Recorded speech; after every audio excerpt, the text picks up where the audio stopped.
in, my son looks around, flatly refuses to get into the dentist chair. So, of course, I think, well, I've got to lead by example now. I've got to be a role model. So I said to him, well, look, how about if I sit in the dentist chair first, and then you'll see there's nothing to worry about, all right? He agrees to this. And I said, then you'll do it, won't you? Yeah, okay. So I, wink, wink at the dentist. This is not a fucking appointment, pal. Dentist is looking at my teeth. He's, puts the bib on me, the sunglasses. Yeah, sunglasses at the dentist? At your dentist?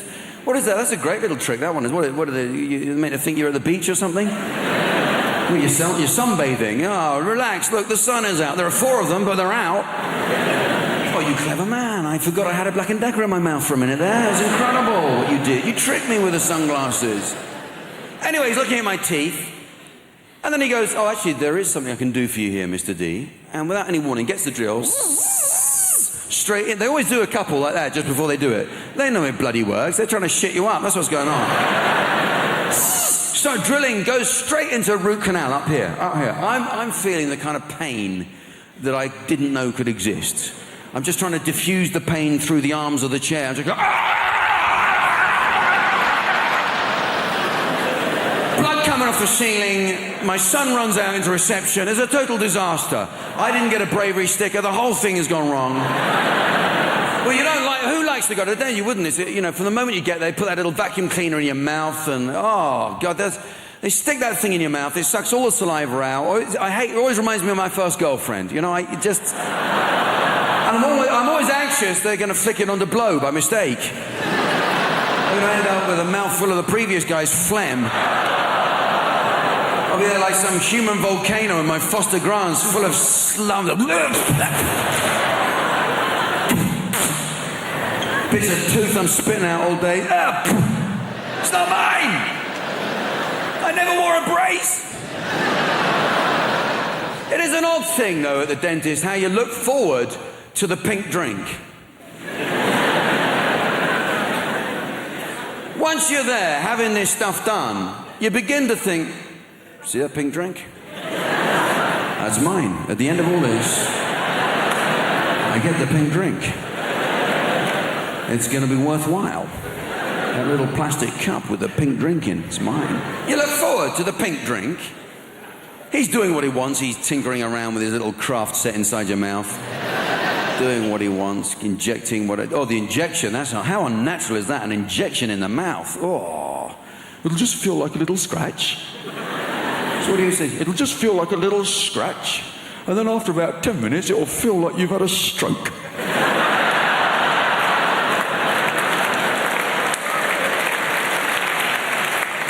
I'm lying there, my upper body is going numb. And I'm thinking, in a minute, I got a pink drink.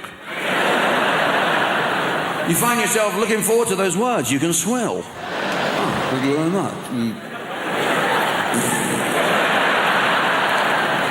I actually think that is the dentist's secret pleasure, to see you in that state. Look at you, you dribbling baby. You have no idea how much I hate humans. And this is what I'm talking about, the assumption that if you're in a place like that, you obviously are the help. Okay, example 2, that's it, white people. One more example, and then we're moving on, right? I'm on tour in the UK. I'm going up to Leeds. All my team was already up in Leeds setting up the theatre. I'm travelling with my tour manager and best friend, Lila, also a black woman. So I go, you know what? That's Lila. I go, you know what, Lila? Let's not drive. It's a long drive. Let's get a train and go up in comfort. So we rush down to the train station. I buy us 2 first-class tickets. There's a train leaving, so we jump on the train. Train takes off. And we're walking through the train towards the first-class carriage. We walk into the first-class carriage. This white woman is sitting at a table. She looks up, she sees us, and at the top of her voice, she shouts, this is first class! Now Lila goes, what the fuck did you say? And I hold Lila, no, Lila, no. I just grab her by a collar, no, Lila, no. No, Lila, no, Lila, no. No. Watch me humiliate this bitch just with my mouth. Come back.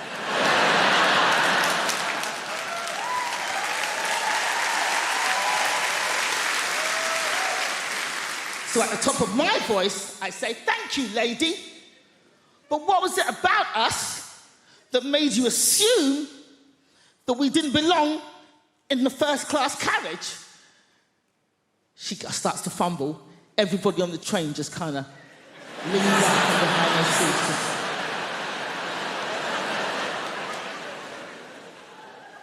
And she gets flustered. She's like, and then all she could think of was like, I thought you were lost. And I was like, how'd you get lost on a moving train going in one direction, bitch? How? Now, this woman was not alone. She was with her husband. Her husband was sitting opposite her at the table, same table. But we did not see her husband's face for this entire confrontation because the entire time he was hidden behind the newspaper. His hands never came down. All we saw were his knuckles just gripping that paper. And they were in their 60s.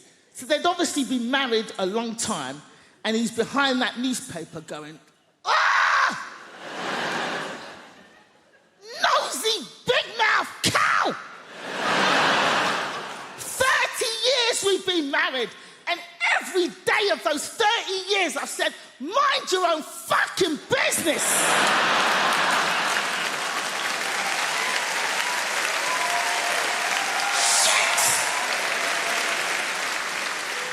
And now we're both gonna get beaten up by these two black boys.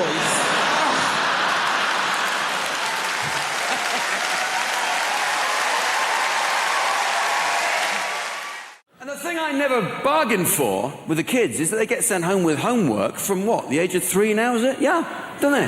What a total waste of time. What these teachers don't understand about children of that age group is that you can divide them into 2 categories.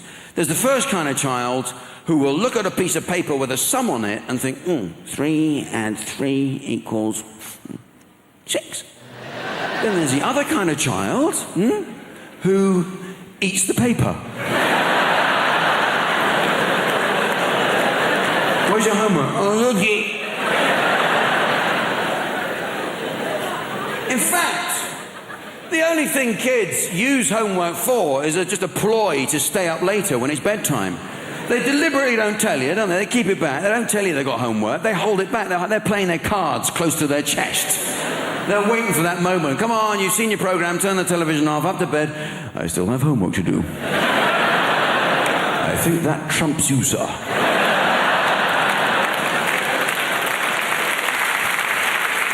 So they got homework, and you have to do the homework with them because they can't concentrate for more than 2 minutes at that age. You've got to sit with them, actually keep them there at the table. If you don't, you go back after 2 minutes, they'll be out in the garden swinging on something. You go, what the hell are you doing? What are you doing? You're meant to be doing... Oh, sorry, I felt like having a swing on something instead. So you have to stand over them while they're doing it. They have to do this... Oh, my kids have this spelling thing. They have to copy out the spelling every night. I don't know if it's humanly possible to move your hand across paper any slower than they're doing at that stage in their writing career. But what I am saying is I find it fucking agonizing watching. There they go. 4 minutes later, I've done it. That's good. That's the first letter done. Well done. Jesus Christ!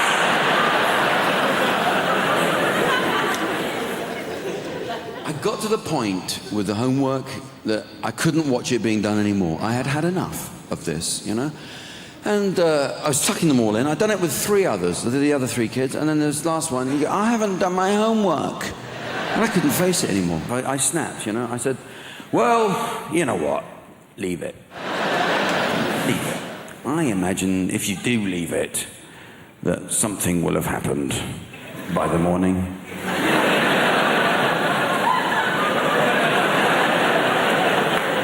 And I did. I went downstairs, got my pencil out, and I did it myself. I did the homework myself. I did it with my left hand, so it looked like proper crap writing. Real method job. I had my tongue sticking out. Halfway through, I went out in the garden, have a swing on something. went back in, had a glass of milk and a biscuit, got on with the rest of it. And I did it myself, whizzed it off. Don't do it yourself, please. This is my story. Don't do it yourself, because if you do, you get hooked. You get hooked on doing it. You can't go back to watching it being done. You have to do it yourself, and you start to look forward to it. You look forward to the homework. It's like a little quiz every day. Yes, you know the answer to a couple of these ones. It got so bad, I was doing it night after night, his spelling list. But the trouble is, I can't spell. I really can't spell. Hopeless. I mean, in fact, after 4 weeks, we got called into the school. Very sorry to say that your son is educationally subnormal. Take a look at his spelling, I think it says it all. So what can I say? I can't say it was me. I couldn't admit it's a bit me. So, well, he's in a home now. So.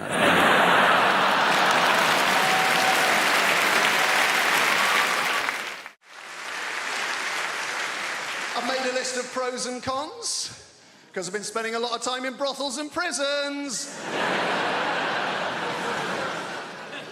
Made a list of pros and cons, always good, give you a bit of balance.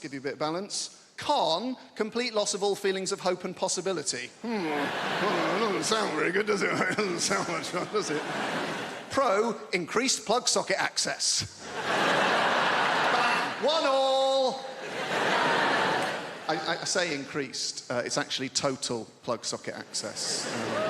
I've got 32 plug sockets in my house. Each and every one of them is now under my sole domain.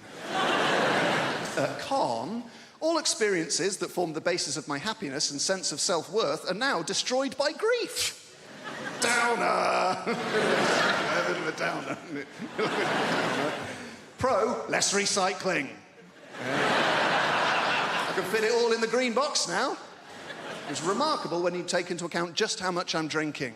Oh, John, you're meant to heat mulled wine. All right, Your Highness, hand me the bottle and leave. Con, I'm gonna lose me house. Bit of fun. Pro, 25% off council tax. I was on that like a ferret. Dialing as the door slammed. And that's us fresh out of cons. The rest are just pros, guys. Yeah. Increased freezer space, all 4 drawers. Cheaper gas and electric. Reduced wear and tear on fixtures and fittings.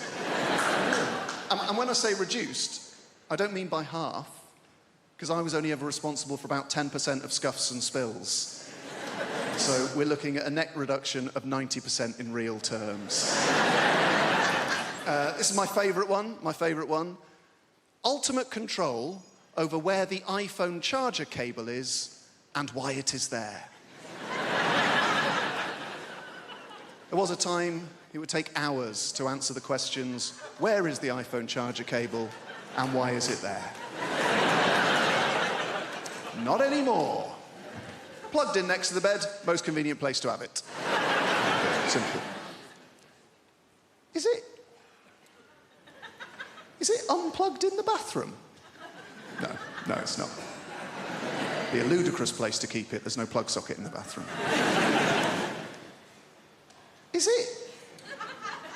Is it in the front pocket of a rucksack you no longer use? That'll be the last place you look. That'll be very frustrating. Is it plugged in on a train we have alighted from? No. It's plugged in next to the bed because that's the most convenient place to have it. A lot of people often ask what made me get into stand-up comedy. I always say my mum's side, that's the funny side. But it more or less started with school. When I was in school, I was dyslexic. I can hear the thoughts in the room right now. Oh my God, he's dyslexic. He can't play Scrabble. Oh my gosh. I think where comedy started for me, because I was a bit of a class clown, you know, and the thing is when you're dyslexic, it's not that you can't read or you can't write. For every child, it's always different. For myself, it was always my concentration would affect my education. Like, let's say, for example, I'm talking, let's say me and you are friends, bro. We're not being destructive, though, to the class. But everybody in this room remembers that one particular old teacher. She's like 172 or some stuff like that. Yeah? And do you remember when she'd catch you talking and make a big meal out of it? So we're having a small conversation, then she'd notice me, particularly me, talking,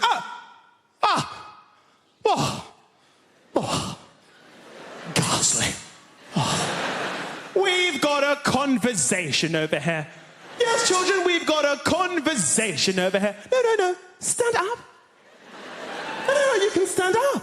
Do you remember someone would try and defend it for you? Actually, do you remember what you actually say to her as a reply? But miss, I'm not even doing anything. Do you remember when teachers just lost it for a little bit? That's right! You're doing nothing! Now stand up! Someone would try and defend it for you in your honor, in your class. Now, miss, you know what? Man wasn't even talking, I was sitting right there. I'm sweating. I feel like you're segregating him because he's dyslexic. Why are you doing this, miss? Do you remember when your teacher just didn't care anymore? She's been there so long, she didn't care. Do you remember your teacher's like, What? You can fuck off! Do you remember the first time your teacher swore? Do you remember that kid? He couldn't believe it. What, you're swearing at me? No, I don't care. I'm telling my mum. What do you mean about me? Okay, I don't care. I'm going to tell Austin. What do you mean, me, yeah? Tell the whole me.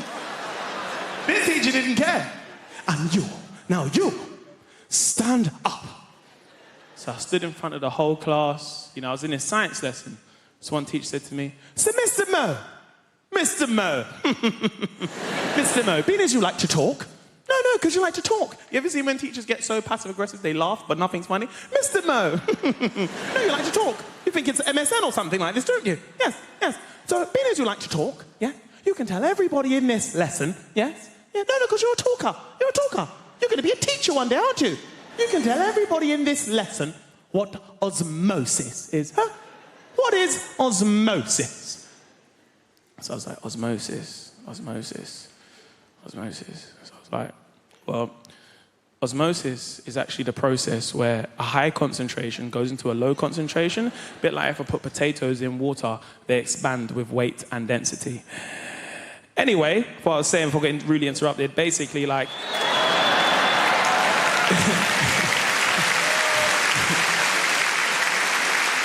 This old teacher lost her mind. Do you remember the teacher got so angry they start shaking, but they shake so much their turkey neck would shake at the same time? Do you remember that teacher? How dare you, in my lesson, on the day of the Sabbath? The Sabbath? It's Orange Wednesdays. What's this Sabbath thing about? What's that? How can I get involved with that stuff? Do you know what? Get out right now. You can get out right now. So I never forget, I'm walking outside the lesson, spudding some of the guys in the way. Don't know. Oh, do you know what? I've had enough of being treated like this. I've had enough of this, because right now, I'm in year 11. Soon I'm going to leave. I'll be in college, earning some real money, making some EMA. I've had enough of being treated like this. Yeah. And I said to my teacher, I said, you know what, miss? I'd actually be learning if you was doing your job, which should be teaching. The whole class simultaneously went, oh my days.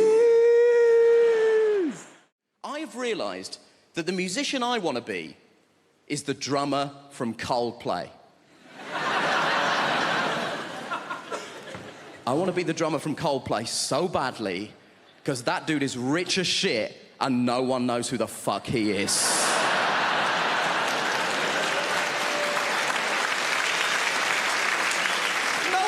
Who the drummer from Coldplay is. He could be here and no one would know. It could be you, it could be you, it could be you.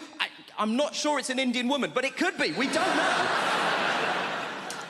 I'm obsessed with the idea that this guy has the best life in the world. And I was telling my friend about this, and she tried to tell me something that she was trying to portray as a bad thing. Apparently, he loves Game of Thrones, so he said to HBO, can I be in Game of Thrones? And they were like, yeah, man, you're the drummer from Coldplay. You can do literally anything you want. We'll restart The Sopranos if that's something that will make you happy, right? Now, he is in Game of Thrones. Confession time, I don't watch Game of Thrones, but even I know the Red Wedding is an important episode of Game of Thrones, right? He is in the Red Wedding. Guess what he is doing in the Red Wedding? He is the drummer in the wedding band.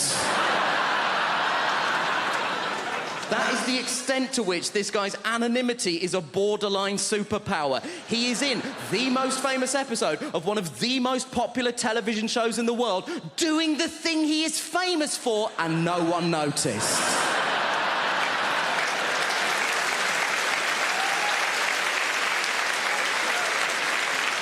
That is Kaiser Soze shit.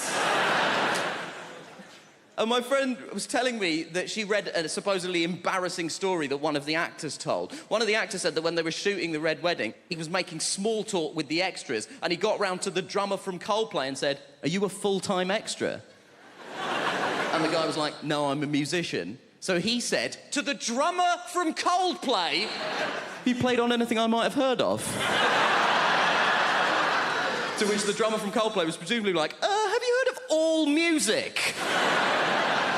Because I'm basically the drummer on All Music. And my friend tried to tell me this like this was a sad thing. She was like, "Oh, this guy's in Coldplay, but no one knows that he's in Coldplay. Isn't that sad?" No, because the problem with being in Coldplay is that people hate Coldplay.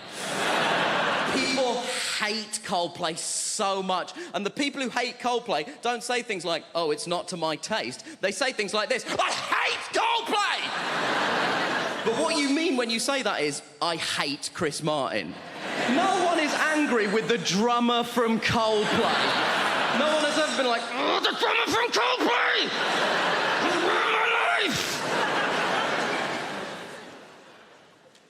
And I know what you're thinking. You're thinking, "Nish, why are you so obsessed with the drummer from Coldplay? There's 2 other people in that band. We don't know anything about them either." And you know what? You're right. There's a guitar player and a bassist in Coldplay. I wouldn't know them even if they were here. I assume it's you two, but only because he sat next to her and I spoke to her already. That's all I've got to go on at this point. They have the exact same life as the drummer, because I did a bit of research into this. Turns out Coldplay are one of those bands where they split the royalties equally. So they have the exact same life as the drummer, apart from one detail. They have the exact same life as the drummer. They have the same level of wealth, access, and anonymity. But crucially, the drummer is sat down.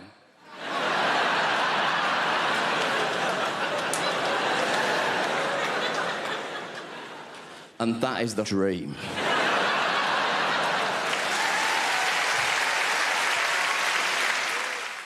That has done me the world of good. Thank you for that. Because I was waiting back there behind the big billboard, absolutely terrified. I'm not a natural performer. I'm not, although I have been doing this talk around the country for about 2 months now. I won't lie to you, it's not been going very well. I think the worst one was Folkestone. I have never seen an audience turn so quickly. Rushing at the stage, anger in their faces. Refund! Refund! It was horrific. I'll try and paint a picture for you. Youngsters will know what I'm talking about. Are there any youngsters in the... You can relax, sir. Well, oh, there's a youngster. What is your name, sir? Riyadh. What's that? Riyadh. Riyadh. What? Riyadh with a Z. Riyadh with a Z. All right, it's not Sesame Street.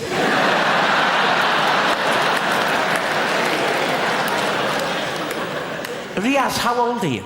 18. 18? Shouldn't you be wearing a hooded top? Get out of my shopping centre! Riaz. Don't laugh at Riaz, please. You'll know what I mean, Riaz, when I talk about stage diving. Are you familiar? You won't know what I'm talking about, sir, but this is when a rock star, like a Kurt Cobain or a Duncan from Blue, they run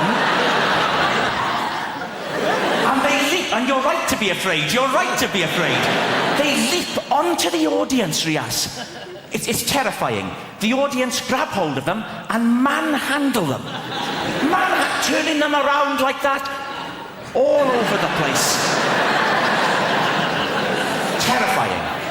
Now, what happened at Folkestone was almost a complete reversal of that. with people just rushing at the stage. It was appalling. But I don't think we're going to have a repeat of that tonight. I don't.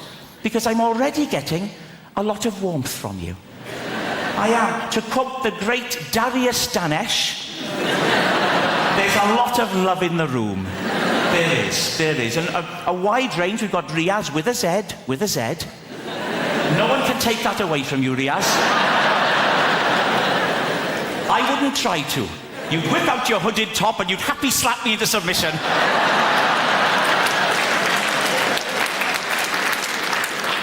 But it's a friendly crowd.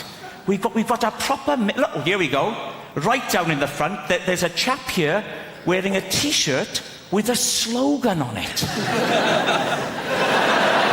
Unbelievable. A grown man.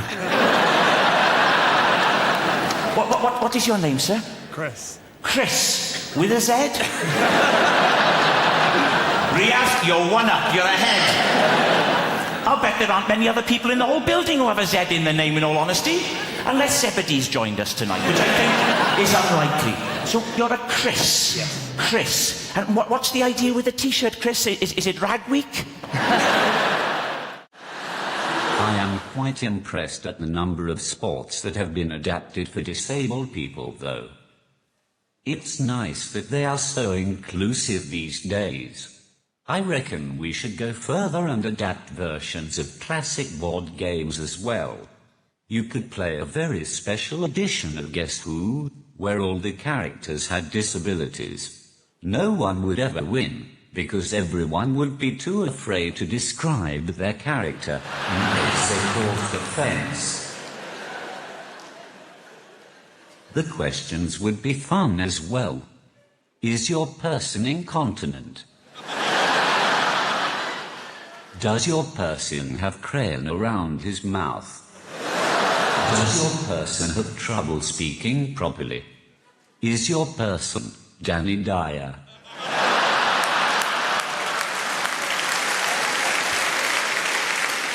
You could also have a disabled version of Monopoly, where every space is just free parking.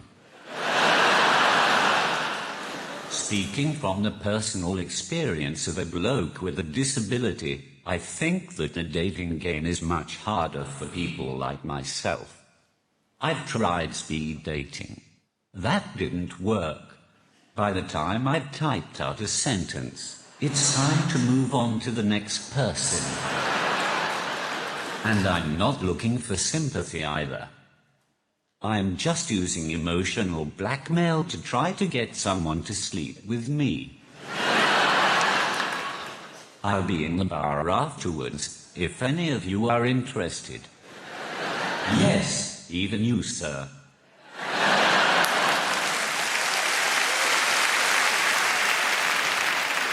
One of the main problems I have with dating is that I find it hard to approach girls in the traditional sense. I don't have the ability to chat up a woman. When I meet a girl, I have to type them up. And that just sounds wrong. You type up your dissertation, you type up your will, and you type up your letter to your grandma. There's nothing sexy about being typed up. Even if there was, when you're typing excitedly to a woman, and accidentally spell something wrong, autocorrect is a ducking nightmare. For example, I once asked a girl if she had a pen I could borrow, so I could write down her number. I didn't expect it to say, "Can I borrow your penis?" So you can imagine my surprise when she pulled it out right in front of me. It's at this point in my set when I like to remind people that I'm not related to Stephen Hawking in any way. In fact, the closest I have ever come to being Hawking is when I went to see The Theory of Everything at the cinema. It's the movie about Stephen Hawking and his life. I didn't go to watch it though. I just went so that I could sit at the back, say random sentences on my iPad, and fuck with the rest of the audience. Do you love London? I love London. I feel like London is created by the people, right? Who are just crazy and sexy and ambitious. I got into an Uber the other day, not bragging, and I got into an Uber and the driver, he said, would you like to have the radio on? And I was like, I don't mind, it's up to you. And then he said, well, actually, I make my own music. Do you mind if I put some of that on? No, I don't. And then he put on Drake's new album. I wonder how often it works. I wonder how often there's a middle-aged white woman thinking, oh, well, he looks like Aladdin and he sounds like confidence personified. Pull over and jump in the back, Nikolai. I'm having a good life. I have recently started doing yoga, which is just Yes, woo for the yoga over there. Are you a team? I'm new to it. I love it. Yoga has changed my life. It's brilliant. Yoga is my new drug. My old drug was drugs. Which I'm not going to say anything positive about because it would be incredibly irresponsible. I'm not going to say anything positive about drug taking. What I will say is I didn't take MDMA until I was 32, and it was such a relief to know I could be happy. The equipment's broken. But yoga is nearly as good, and there's no downsides. It's given me a whole new language. My favourite new word is namaste. Yeah, it's a very old word, it's very sacred, and it means the yoga has finished now. And then you're allowed to leave. I think that the key to being happy as you get older is self-acceptance. Like, I have to accept things about myself now. Like, I'm 36, I thought I would have children by now, and I don't. In an ideal world, what I wanted to self-fertilise. I wanted to have children that were exactly my genetics so that I could show them to my parents and go, see, it was my childhood, they're fine. Science can't do that yet. And then I had a crazy day last month where I just thought, I'm just going to buy some sperm. I'm just going to buy some sperm off the internet. I've got a good job. I'm just going to buy some sperm. Guys, sperm is so much more expensive than I thought it was going to be. It is tens of thousands of pounds. We are all wasting a valuable resource. 17-year-old me would have been a millionaire if I'd learned how to catch it and chuck it in the freezer. It's a shock. And I do think self-acceptance is the key. Like, there's things about myself I don't like, but I just have to accept now that they're not going to change. This is who I am. Like, so for instance, I don't like art. I think art is rubbish. I think lots of people think art is rubbish, but we're too worried of looking stupid, so we go along with it. I think that the worst art form is theatre. Right, okay, I can sense how unpopular this opinion is. Hear me out. I think theatre is diabolical. Look, I do, look, and also, I'm aware, if you are a performer of some kind, if you're an actor, look, please don't be offended. I don't mean being in the play. Obviously, if you're the person in the play that gets to put a wig on and walk up and down and move your arms and project your voice, saying things like, I think you'll find you're contradicting yourself, Alan. Fun. Having to watch it. Dear Christ. I can't concentrate. I can't lose myself in the story. I know that it's not real because I'm surrounded by people eating crisps. And they don't let you look at your phone. So all you're thinking is, well, how long has it been? I tell you something. Thank you. Thank you. I tell you what I saw the other day. This upset me, and I'm a pretty easygoing guy. You know what I saw? I saw an ambulance. Big sign on the back of the ambulance, on the back door. Do you know what it said? It said, this is an ambulance, not a taxi. This is an ambulance, not a taxi. I know, I can see, don't worry, I can tell.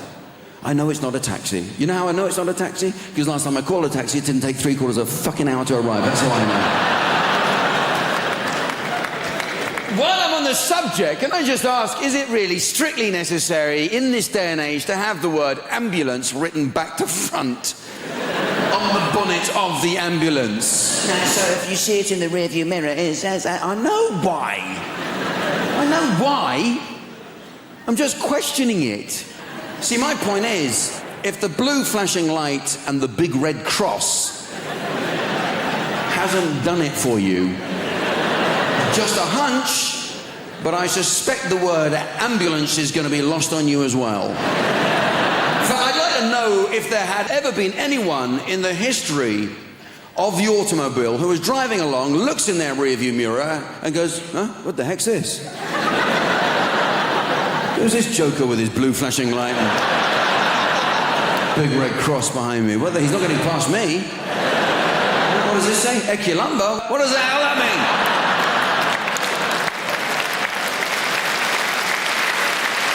Not getting out of his way.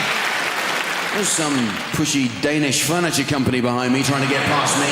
You gotta watch it. You gotta. They're all at it. I saw a fire engine. Big sign on the back of the fire engine. You know what it said? It said, "Smoke alarms save lives." I thought, yeah, more like save you the bother of getting out of bed to put the fires out, you lazy bastards. You gotta watch it. AA vans. Well, Britain's 4th emergency service. Right, only in this country could coming forth be a boast. 4th, you say, my God, runner up to bronze. All the fun of taking part, none of the hassle of hanging around for a medal. Mountain rescue, they're grumpy bastards, aren't they? So you helped me down from a hill. You have no right to criticize my footwear. I was wearing flip-flops that felt like a walk. Volunteer service, you see, Jack. Yeah, and don't you keep banging on about it. Listen, pal, you wanted to rescue people, I wanted rescuing. We both got what we wanted, so shut your face.